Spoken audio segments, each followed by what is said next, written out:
আমার মেয়ের দুটো কিডনি নষ্ট হয়ে গেছিলো। আমরা ডোনারে পাচ্ছিলাম না, ম্যাচ হচ্ছিল না। হঠাৎ করে কালকে বেলা 12টার সময় আমার জামাইকে ফোন করে অ্যাপোলো থেকে যে কিডনি নেওয়ার জন্য, মেয়েকে দেওয়ার জন্য।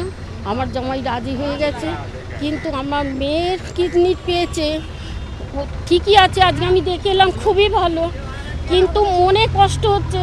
আনন্দটা চেপেও যে একটা ছেলে অল্প বয়সে তার এইরকমভাবে হয়ে গেল, নষ্ট হয়ে গেল ছেলেটা।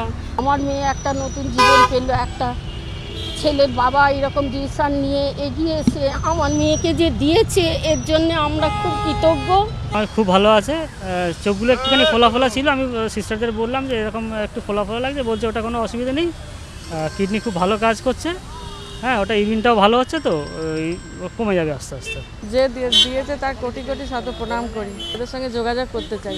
অল্প বয়সের একটা ছেলে এরকমভাবে বিপদ, তার কোল খালি হয়ে গেল, সেটাও একটা দুঃখের ব্যাপার। কিন্তু আমারও তো বউটা ভালো হয়ে গেছে, খুব ভালো আছে। আমার বউ এত ভালো আছে, কথা বলেছে ভালোভাবে।